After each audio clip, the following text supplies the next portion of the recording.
para agradecerle el que hayan dedicado los trabajadores y la Confederación General del Trabajo a esta humilde mujer este glorioso día. Y tenía que venir para decirles que es necesario mantener, como dijo el general, bien alerta la guardia en todos los puestos de nuestra lucha. No ha pasado el peligro. Los enemigos del pueblo, de Perón y de la patria moderna.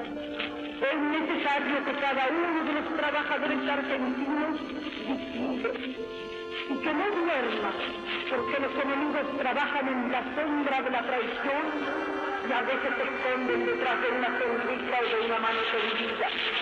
Y tenía que venir para darle las gracias a todos ustedes, mis queridos descamisados, de todos los rincones de la patria.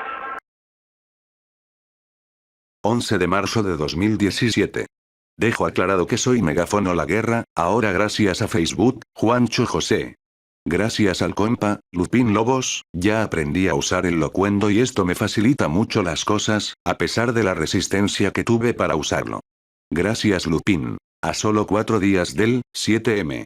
Suficiente tiempo para enfriar la calentura y reflexionar con mayor claridad. Cuando uno actúa en caliente, siempre hace cagadas, por eso, aunque nos cueste debemos esperar a que se enfríe nuestro corazón y deje libre al cerebro de nuestras emociones. Si la política es un arte simple y todo de ejecución, se realiza con el cerebro y no con otros órganos. No pienso entrar en la disputa de la gente que se movilizó el 7M, parto de 500.000 personas y al que no le quede, que se joda. El análisis que se puede hacer sobre todo el 7M, es un tanto complejo y sobre todo cuando si nos sumamos y nos dedicamos a restar, estaremos jodidos por muchos años más. Hay un tema que en la militancia territorial, la militancia real, que no quiere ser abordado por ninguna de las partes involucradas y por ningún espacio político que se considere nacional y popular, tal como lo es el movimiento peronista, el FPV, y los movimientos sociales, que personalmente los dejo fuera del contexto del análisis, por sus características propias.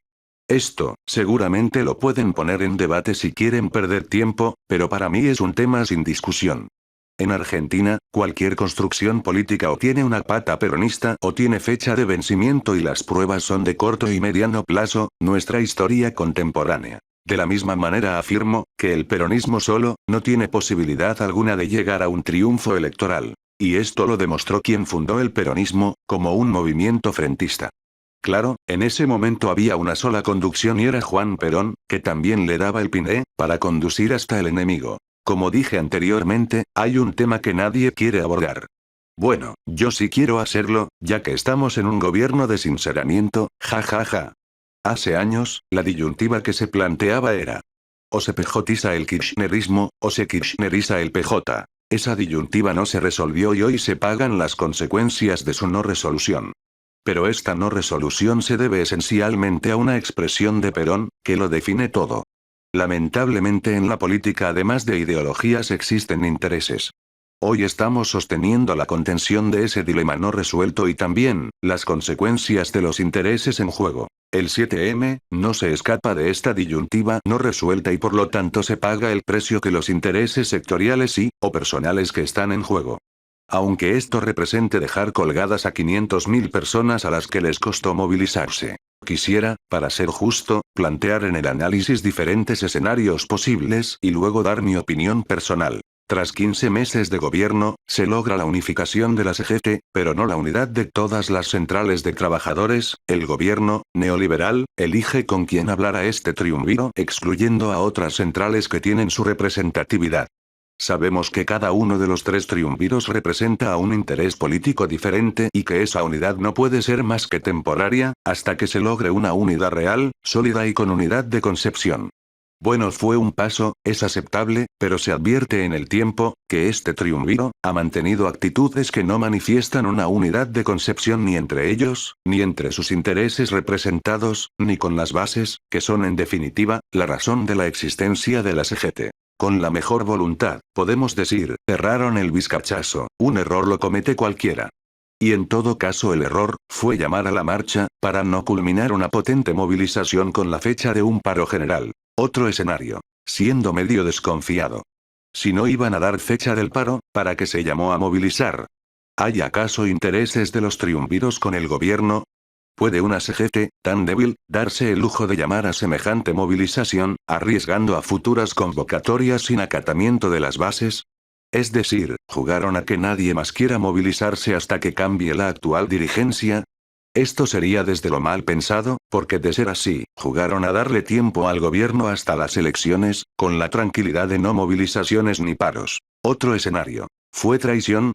Si miramos las representaciones de cada uno de los triunviros, no es difícil ver qué intereses representan cada uno y qué significado tiene ese interés y dónde estuvo ubicado en el tablero durante 15 meses de gobierno neoliberal. Analizado de esta forma resulta un cóctel poco fiable y una estrategia más cercana al gobierno que a las bases, que claramente durante el acto, se manifestó gritando "pone la fecha la puta que los parió". Pero a mí me cuesta creer que, gente con tantos años de oficio, aún pensando en traición, sea tan ingenua, como para pensar que no iban a tener que salir corriendo del palco, con 500.000 trabajadores desesperados por su situación presente y futura.